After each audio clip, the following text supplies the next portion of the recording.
Originally, there was not supposed to be a school that was moving up from the Division II level up to the Division I FCS level this year. Everything seemed calm on that front. The newest FCS program was going to be UT-Rio Grande Valley, while Mercyhurst and West Georgia were continuing their transition up to the Division I level from the Division II level. That all changed in May though, as Division II power, New Haven, announced they were beginning their transition this year. This is the story of the newest Division I program. This is the story of New Haven football. But before we get into this, if you enjoy college football content like this, make sure to leave a like and subscribe. Also, let me know who you want me to talk about in future videos in the comment section below. The University of New Haven is located in West Haven, Connecticut. It would decide to start their football program in 1973 under head coach Joe McHugh. Things were not great as they would go 0-8 playing at the Division III level and average 3.5 points per game. Things would not get much better as they would go 0-9 in 1974 as they would score 6 touchdowns throughout the season. Finally, in their third season of play, the Chargers would get their first win against Curry College, 13-7. They would also win their second game that season over Massachusetts Maritime, 12-6. Following the season, McHugh would be replaced by Tom Bell, going 2-24 as head coach. Bell would not find much success his first season, but by his third season, he had built the team up and finished with their first winning season in program history in 1978, going 6-3. They also recorded their first shutout in program history, beating Plymouth State 23-0. That would just be the appetizer for what was to come, as in 1979, the Chargers would go 8-0-1 to finish with their first undefeated season in school history. Their dessert would be a 6-3-1 season in 1980. They would move to the Division II level in 1982, which would be Bell's last season as head coach. Bell would leave New Haven with a 32-30-4 record in 7 seasons. Larry McElreavy would take over for Bell and would find some success, would finish with a 13-17 record, would be replaced by future NFL head coach Chris Palmer. Under Palmer, New Haven would win their first 5 games of the 1986 season, as quarterback Mike Horton led the offense, throwing for a career-best 2,607 yards on his way to becoming the school's second all-time leading passer, as they would finish the year 8-2. In 1987, they would have one of the best defenses in the nation, allowing 13.4 points per game. They would lose their season opener, but proceeded to go on an 8-game win streak and finish the season 8-2 once again. Following the 87 season, Palmer would leave to become the head coach at Boston University, finishing with a 16-4 record at New Haven. He would be replaced by then New Hampshire offense coordinator and future NFL assistant Mark Whipple. Under Whipple, the Chargers would adopt a strong passing attack. They would go 7-3 in his first season. A dominant offense in 1989 would lead to an 8-2 record. 1990 would be a year where they would win 2 classic shootouts. They beat Westchester 58-57 and crosstown rival Southern Connecticut State 64-45 as they finished the year 7-3. Jay McLucas threw for more than 3,114 yards, a single season mark that stood for 21 years and is still the second best season total in school history. Offensive lineman Harry Hotswain would be drafted by the 49ers in the 5th round of the NFL draft. 1991 would be a step back for the program as they would go 3-7, their first losing season since 1983, but would lead to a magical 1992 season that saw the school win double-digit games for the first time in school history. Roger Graham rushed for 1,717 yards and 22 touchdowns, and they would make the playoffs for the first time in school history. They would beat Westchester and Ferris State in the playoffs, but fell to Jacksonville State in the semifinals in a high-scoring shootout to finish the year 12-1. After going 10-0 in the regular season in 1993, the Chargers would make it back to the playoffs after averaging 52.5 points per game and scoring 60 points in half of their regular season games. Graham would be named the school's first Harlan Hill winner, the Heisman of the Division II level, and they would fall to Indiana, Pennsylvania in the quarterfinals. Following the season, Whipple would leave to become Brown's head coach, finishing with a 48-17 record, making him the second winningest head coach in school history. New Haven would be a coaching pipeline to the NFL in the late 80s and throughout the 90s as they would replace Whipple with another future NFL assistant who would go on to be the head coach for the Miami Dolphins and Oakland Raiders. That man was Tony Sperano. Sperano served as the offensive line coach under McElreavy and Palmer before becoming Boston's offensive line coach and later offense coordinator. Sperano would continue the success Whipple found and led them to a 7-3 record in 1994 and a 10-1-1 record in 1995, making it back to the Division II playoffs, beating Edinburgh in the first round, but losing in the quarterfinals. They would miss the playoffs in 1996, but put together a 7-3 season, would set up a magical 1997 season. The Chargers would win their first 6 games by an average score of 43-10, would fall to Western Kentucky. They would win the remainder of their regular season games, made it back to the playoffs, where they would beat Glenville State, Slippery Rock, and UC Davis on their way to their first appearance in the Division II championship game. Unfortunately, they would fall to Northern Colorado 51-0 in the title game, finishing as the runner-ups. After a 5-5 season in 1998, Sperano would leave to join the Cleveland Browns, finishing with a 41-14-1 record at New Haven. Darren Rizzi would be hired as the school's next head coach, another coach who would later become an NFL assistant and was the interim head coach of the Saints in 2024, but he would not find the same type of success leading the Chargers as Palmer, Whipple, and Sperano did. Rizzi would go 15-14 as head coach, and Dave Patenaude would be the school's next head coach, and he would go 5-15 in 2 seasons. In 2004, the unthinkable would happen. Just 6 seasons after finishing as the runner-ups of the Division II championship, New Haven would decide to cut their football program. They had been struggling to schedule regional teams as they were a Division II independent. They traveled to 18 states, including California and Washington, during their program's history. They attempted to join the Northeast 10 Conference, but failed to do so. The program, though viewed as a Division II powerhouse at the time, had struggled since their appearance in the Division II championship game.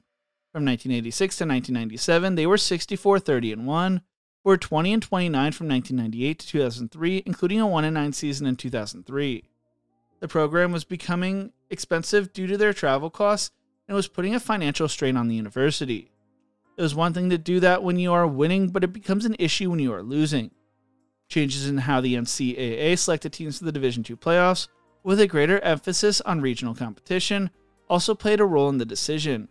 Beginning in 2004, the NCAA Division II playoff selection were going to be more focused on regional competition rather than scheduling Division I AA programs, and that would no longer benefit Division II schools when it came to the strength of schedule. New Haven, who was an independent, relied heavily on Division I AA games to make the playoffs. Athletic Director Deborah Chin said at the time, "We could get a national schedule, but we can't afford to be sending football teams across the country. It no longer helps us to play Division I AA programs. We need to balance our spending expenditures." The university was left with no choice. This came a month after the university had told Patenaude the team was safe. The football team had lost its practice field when the university built new dorms, and they were practicing at a local middle school. During the construction of the dormitory, supplies was actually left on the football field as well.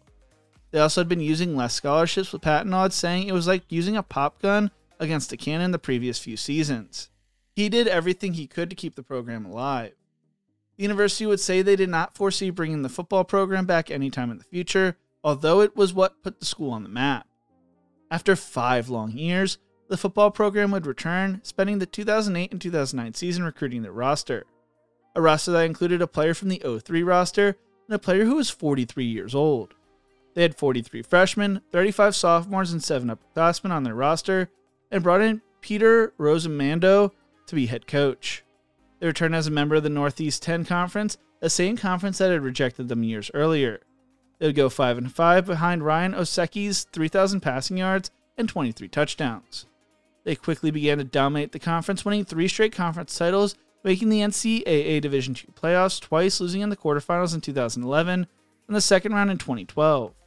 They finished the 2011 season as the 2nd seed in the Super Region 1, behind Oseki's being named an All-American. In 2012, they rose as high as number 3 in the coaches poll. From 2010 until 2012, they went 29-5 and went 22-2 in conference play. Their 2nd through 4th season since bringing back the program. 2013 saw the school finish 8-3, and Rosamando left to become Central Connecticut's head coach, finishing with a 42-13 record. They would then bring in the winningest head coach in program history, Chris Pinsenson, who had served as an assistant for Rhode Island, Holy Cross, and Elon University in North Carolina. He actually started his coaching career at New Haven, serving as Sperano's wide receiver coach, and applied for the head coaching job when the school first brought back the program. He explained, "I sat down with them 6 years ago and I wanted it. I've tried to get back here a few times, but they made the right choice at that point. They went with Rosamando instead. Now it's my chance. He was known for his offense and his ability to develop quarterbacks at the time. He was New Haven's 10th coach in school history. In 2014, they went 6-5, but made it to the conference title game in 2015 with a 7-4 record. In 2018, they would make it back to the Division II playoffs, but lost in the second round. In 2019, they won a share of the conference title, while in 2020, they would not field a team. When the program returned, they would dominate the Northeast 10 Conference. Since 2021, the football program is 34-11 and have won the conference outright in 3 of the last 4 years. They have struggled in the playoffs though. They have made it 4 straight years but have lost in the first round their last 3 appearances, made it to the second round in 2021. The Northeast 10 Conference is viewed as one of the weaker conferences at the Division II level, but the Chargers have dominated, going 27-3 in conference play since 2021. Vincentson would put together a 76-34 record and a 65-18 conference record, winning 5 conference titles. Then major news would break.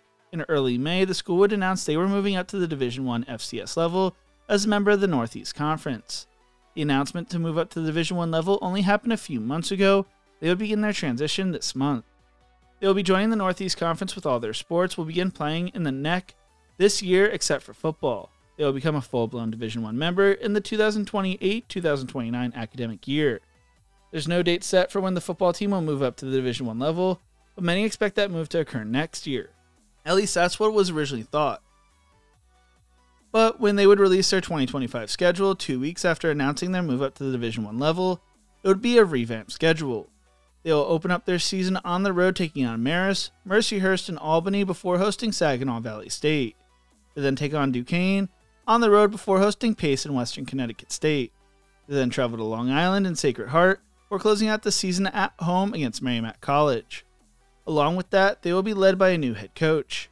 Just days after the school announced that they were moving up to the Division I AA level, they also announced that they would be replacing Pinsenson with new defensive coordinator Mark Powell, who was once the youngest defensive coordinator in college football. Powell's defense in 2019 would finish as the 12th best defense in the nation at Austin Peay, and they would win a program record 11 games. He coached under Bob Shoop at Mississippi State, as well as Will Healy and Scott Walden at Austin Peay. He coached Fordham's defense, helping them win 9 games in 2022, and served as a defensive coordinator at Darien High School in Connecticut the past 2 years, while working on a new private business venture according to Football Scoop. He also has experience coaching at Marshall, Yale, Villanova, and his alma mater, Lafayette College, as well as NCAA Division III program Christopher Newport University in Virginia. There were no reasons given that I could find on why Pinsenson was fired, but it did lead to multiple players entering the transfer portal due to concerns around the uncertainty when it came to the program. Many are excited by the move up to the Division I level though. They would earn a $5 million donation from Jeffrey Hazel, with him explaining, "I believe in the University of New Haven, and I believe in what Charger athletics can become. Moving to the Division I level will raise the university's profile, energize the campus community, and create a new opportunity for our students. I'm proud to help make that happen." The university is breaking records when it comes to its fundraising efforts, according to the New Haven Register. The school and its alumni have been pushing for the school to jump to the Division I level for years. The university is planning to upgrade its locker rooms and facilities, and will probably need to upgrade their stadium down the road. Ralph F. Del Camera Stadium, opened in 2009, has a capacity of 5,000 fans. It's a middle-of-the-road Division II stadium. We'll probably see some upgrades, and the program continues to grow at the Division I level. What makes the stadium so special, though, is the fact that New Haven plays on a blue and gold turf field. This was new when the university returned in 2009. Debbie Chin explained back then, "We have a blue and gold turf, which was originally our intent. Those are our school colors. We don't have the same colors as Boise State."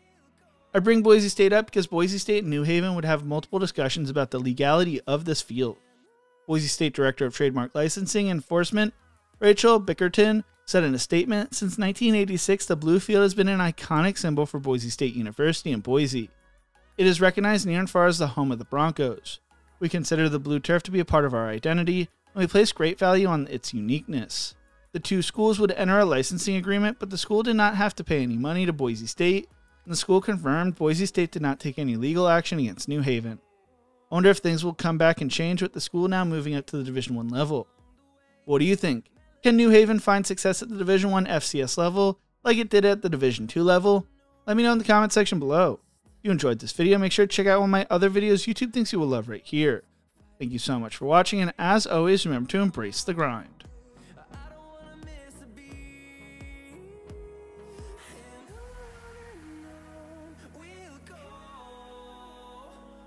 Through the wastelands, through the highways, till my shadow turns to sun.